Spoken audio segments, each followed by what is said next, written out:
Hey y'all, welcome to Gemini Outdoors, and in today's call to action video we're going to be talking about this little thing right here behind me, the Gadsden flag. Stay tuned.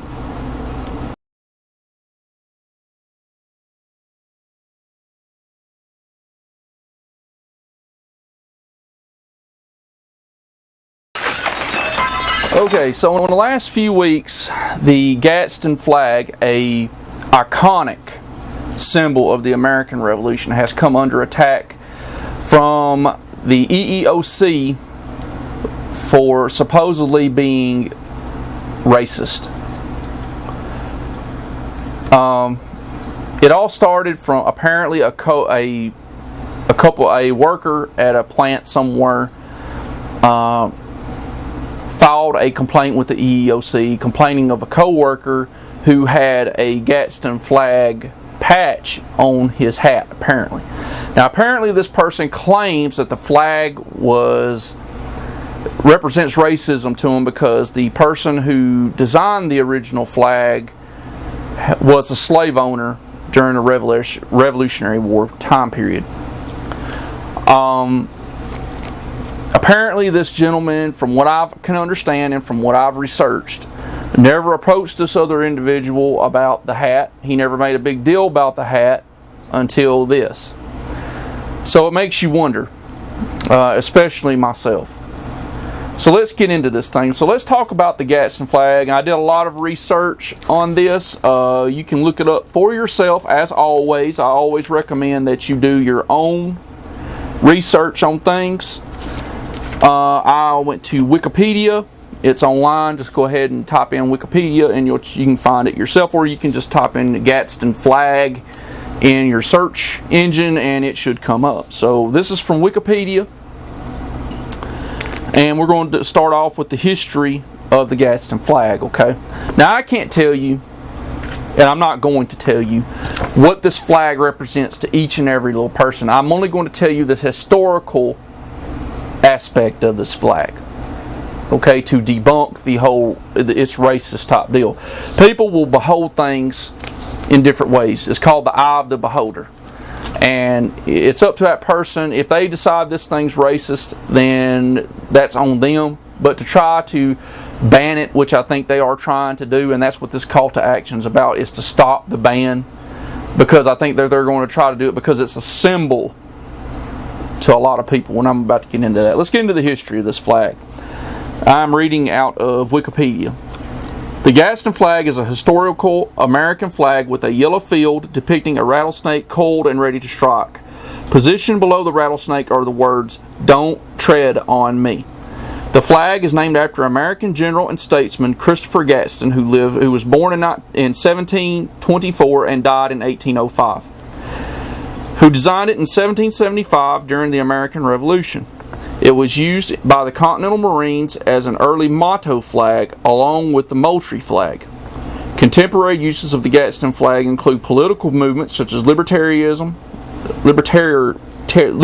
Party and the American Tea Party, and American soccer supporter groups including Sam's Army and the American Outlaws since the late 1980s. Continuing here, the snake symbolism. Only the timber rattler, a rattlesnake, occurs throughout the area of the original 13 colonies. Its use as a symbol of the American colonies can be traced back to the publications of Benjamin Franklin, one of our founding fathers. In 1751, he made the first reference to the rattlesnake in a satirical commentary published in his Pennsylvania Gazette.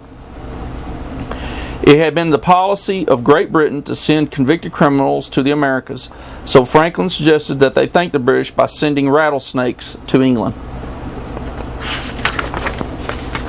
In 1774, during the French and Indian War, Franklin published his famous woodcut of a snake cut into 8 sections. It represented the colonies, with New England joined together as the head and South Carolina as the tail. Following their order along the coast, under the snake was the message, "Join or die." This is the first political cartoon published in an American newspaper. As the American colonies came to identify more with their own communities and the concept of liberty rather than the vassals of the British Empire, icons that were unique to the Americas became increasingly popular. The rattlesnake, like the bald eagle and American Indian, came to symbolize American ideals and society. As the American Revolution grew, the snake began to see more use as a symbol of the colonies. In 1774, Paul Revere added to Franklin's iconic cartoon to the nameplate of his name paper, the Massachusetts Spy. Depicted there as fighting a British dragon in December 1775, Benjamin Franklin published an essay in the Pennsylvania Journal under the pseudonym American Guesser, in which he suggested that the rattlesnake was a good symbol for the American spirit. And this is what he said. I recollected that her eye excelled in brightness, that of any other animal, and that she has no eyelids. She may therefore be esteemed an emblem of vigilance. She never begins an attack, nor once engaged ever surrenders. She is therefore an emblem of magnanimity and true courage. Sorry, I'm butchering the words.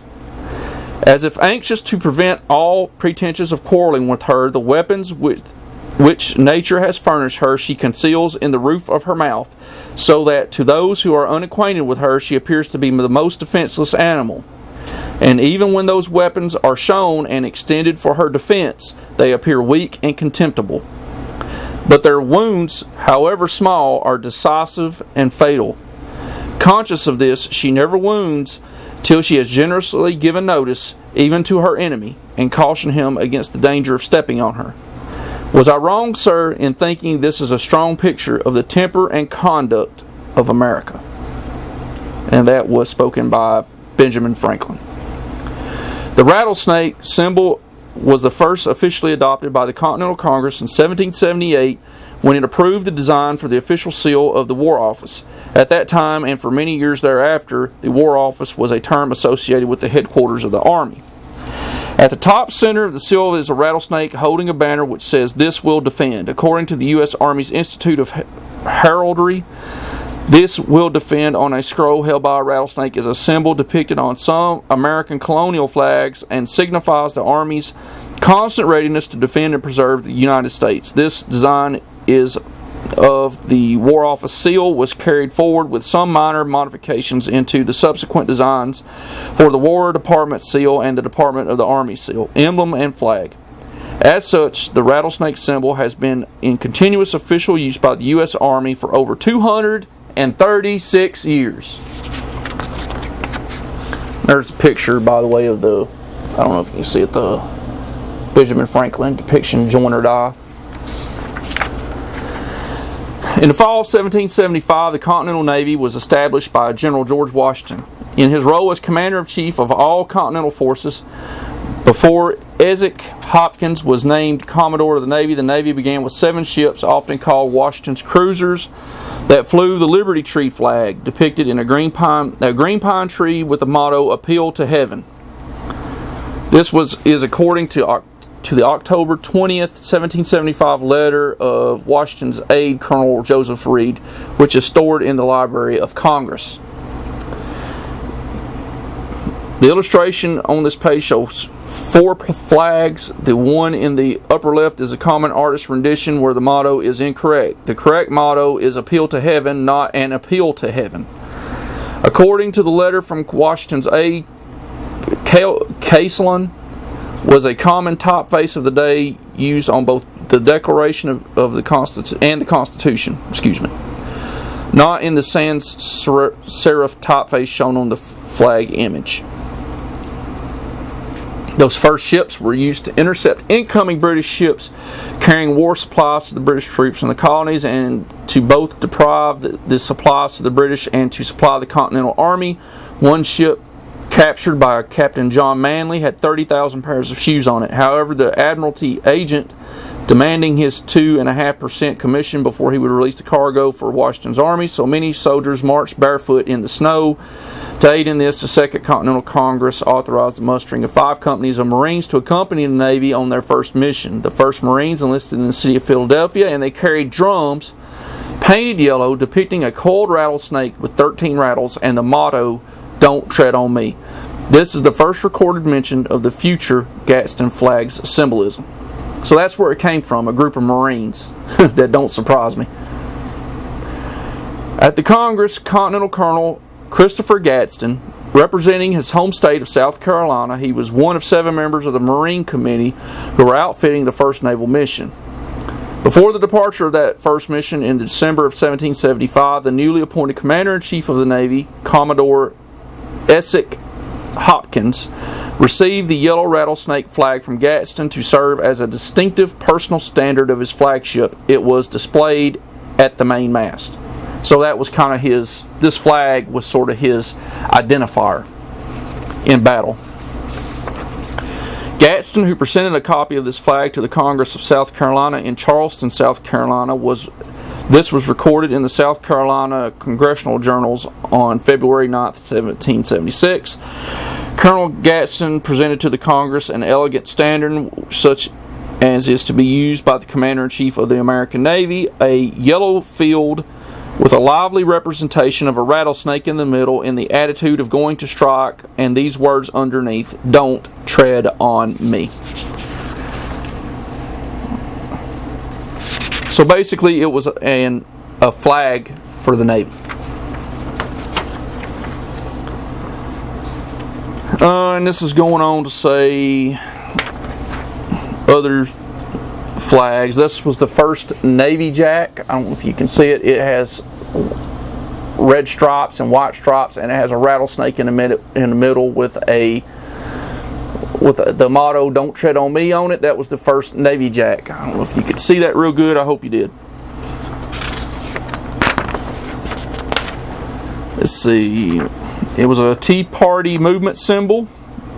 I am moving over some stuff that, you know, I ain't considering really relevant to what's going on here. You can look it up. Like I said, look it up.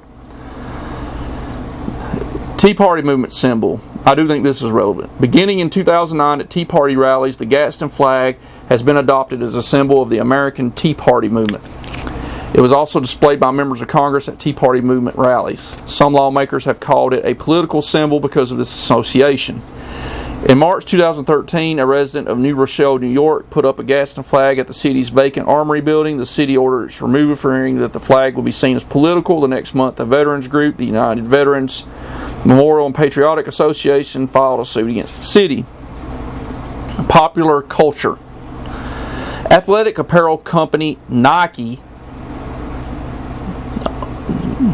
uses the image of a rattlesnake coiled around a soccer ball for an ongoing patriotic "Don't Tread on Me" campaign in support of the United States men's national soccer team. The phrase has become a rallying cry for American soccer fans, and the Gadsden flag can occasionally be seen at national team games. A representation of the rattlesnake is contained on the inside of their uniforms over the heart with the initials DTOM, which were used in the 2010 World Cup. Video games also use it. The CBS TV drama back in 2006, it was an apocalyptic type TV show called Jericho. Several appearances was made by the Gadsden flag in that. It appeared most noticeably in the series finale as Jericho's acting mayor takes down the flag of the Allied States of America, which had been flying at the town hall following a federal coup. He replaces it with a red, white, and blue flag.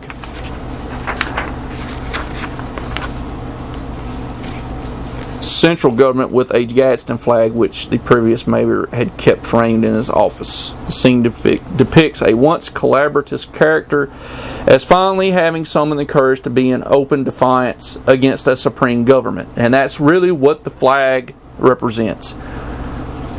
It is in defiance of supreme government. Well said. That's well said. Hey, buddy. What's up? I'm going to have to pause the video for a second. Okay, I'm back, so I'm going to have to hurry up. My son's wanting to go to the park. Okay, the heavy metal band Metallica, which I love their music, recorded a song called "Don't Tread on Me" on their self-titled 5th studio album, released the Black Album. Released in 1991, the album cover also features a picture of a coiled rattlesnake almost exactly like the one found on the Gadsden flag. The song's lyrics refer to political phrases from the American Revolutionary War. So there you go, Metallica. See other people who use it. NASCAR driver Carl Edwards displays the Gadsden flag next to his facsimile signature on his race car. The West Wing has the Navy Jack on his wall, and some other things. Let's see here. I think that's all on the history. Yeah, that's all on the history of it. So let's go to the person who founded it. That's the one that this gentleman claimed owned slaves, which I'm sure he did back in those days. You know, people did own slaves, unfortunately. So let's talk about that real quick. Let's see. Let me set this up to the side. What did I say?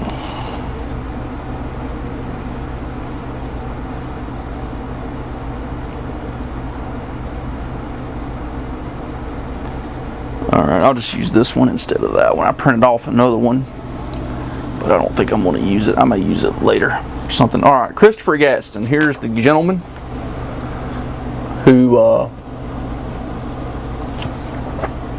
created the Gadsden flag. I'm going to give you a brief history of him. Christopher Gadsden, born February 16th, 1724, died August 28th, 1805. A soldier and statesman from South Carolina, was the principal leader of the South Carolina Patriot Movement in the American Revolution. He was a delegate to the Constitutional Congress and a brigadier general in the Continental Army during the War of Independence. He also was the designer of the famous Gadsden flag. His early life, Gadsden was born in 1724 in Charleston, South Carolina. He is the son of Thomas Gadsden, who had served in the Royal Navy before becoming customs collector for the port of Charleston.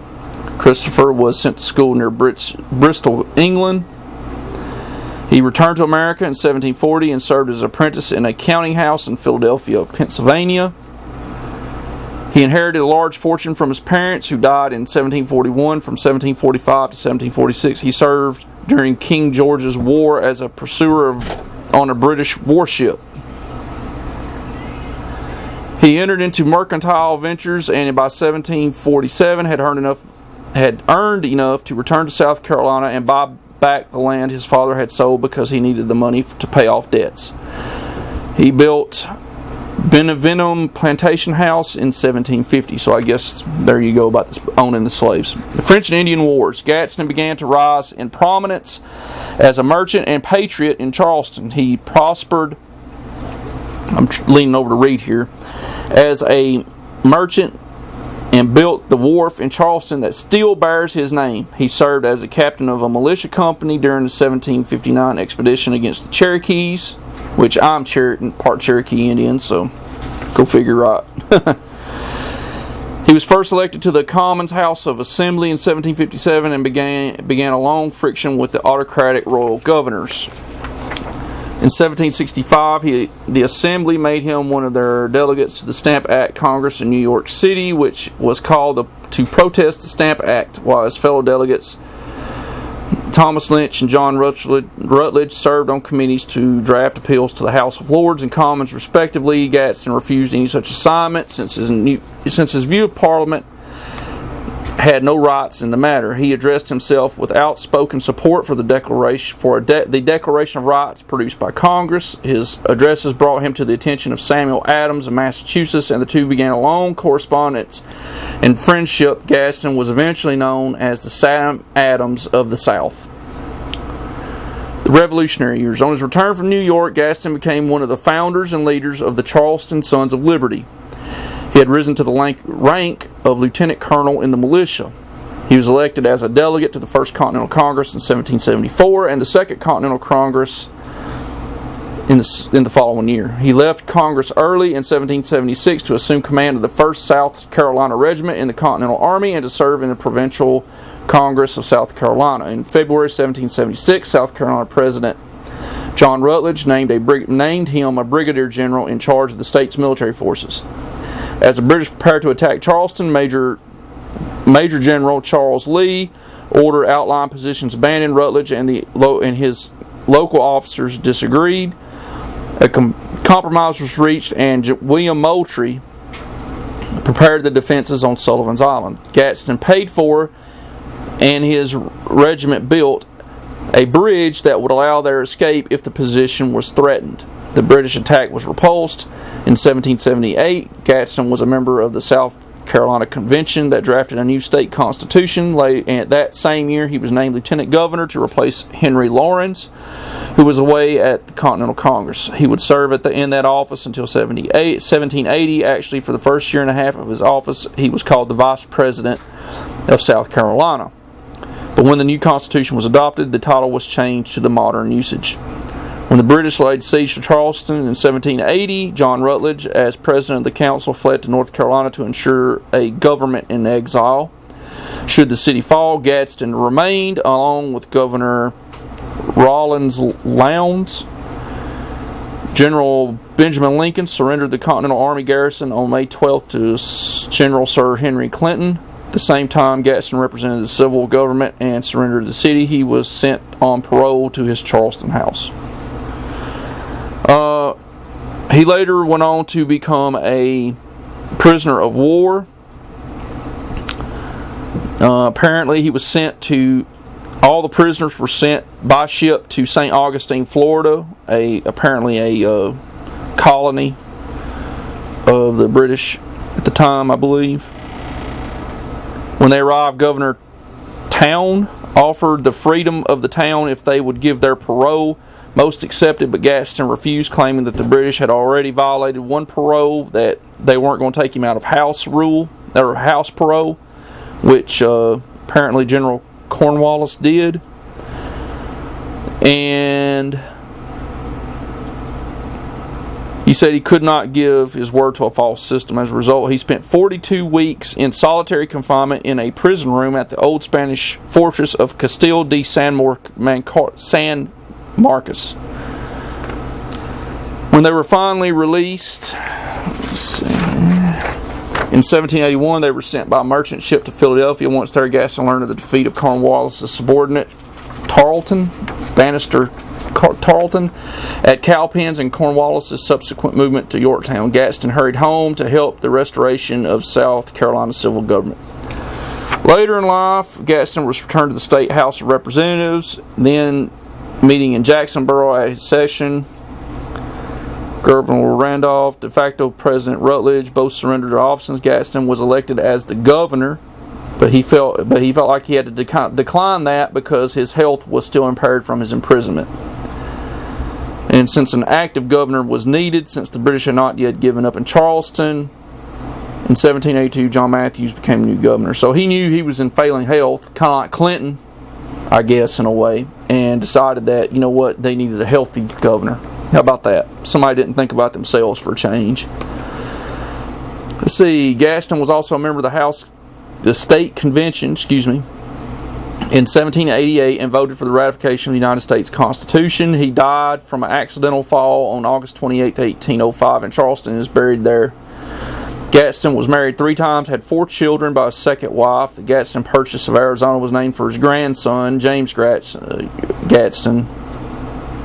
And that's about all for the namesake, or for the guy who actually designed this flag. And now I'm going to get into my thoughts about it. So a lot of people are going to tell you, or I cannot speak on how other people feel. I can only speak on how I feel and the historical aspect, which I looked up, and I highly encourage you to look it up. The Gadsden flag to me represents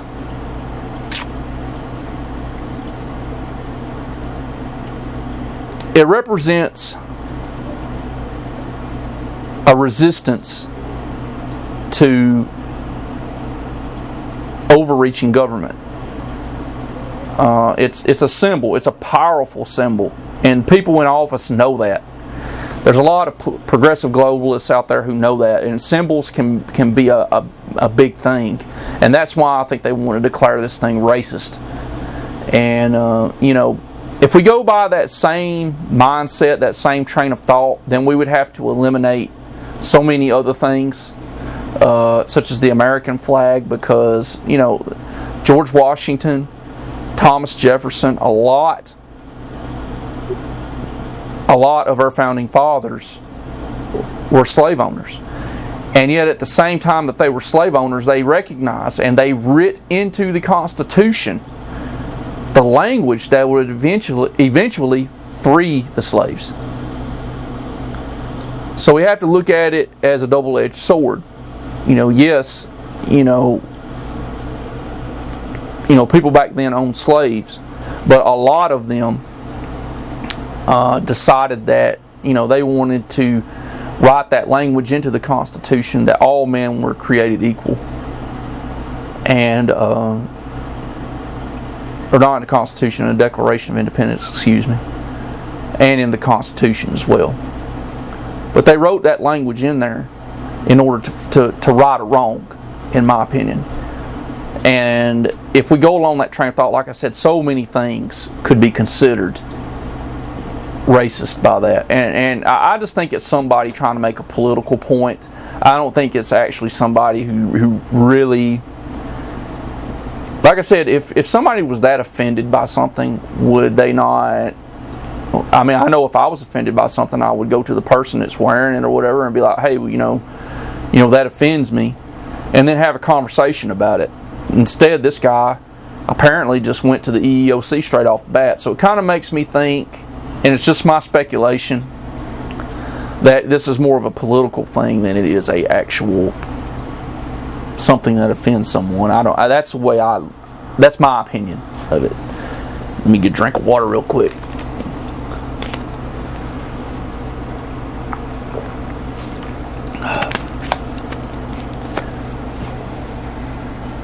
If you really study the history of the flag, you'll find that there's nothing really racist about it. It's my backdrop now.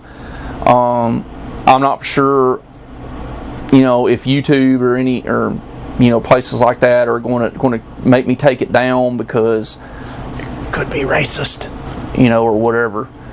There's so many things that could be filed, and that's kind of like that old saying, once that ball starts rolling, most of the time you can't stop it. So how many other things are we going to declare racist? I mean, if we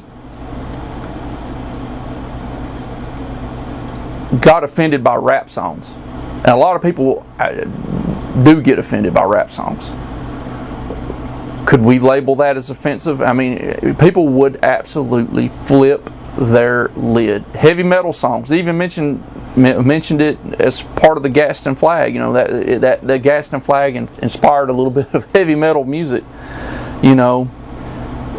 Would we consider that wrong or that offensive? And it's just like, okay, we start down the slippery slope. What will be next? And that's why I decided to do this call to action video.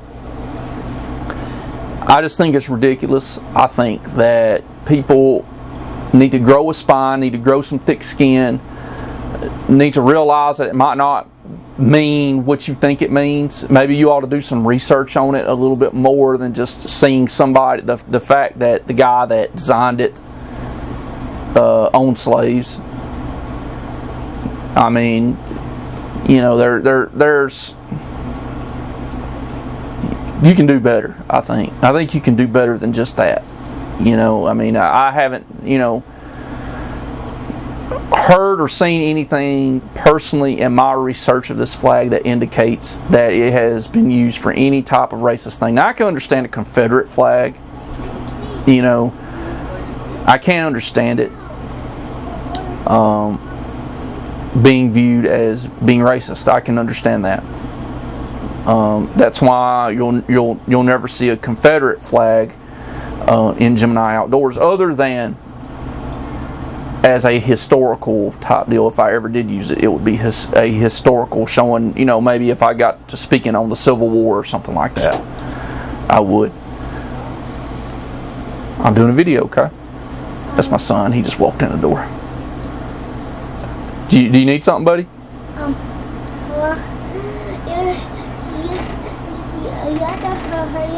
Oh, okay. I'm hurrying right now. You're stopping me from doing my video right now. So if you want me to hurry, you need to go in the living room.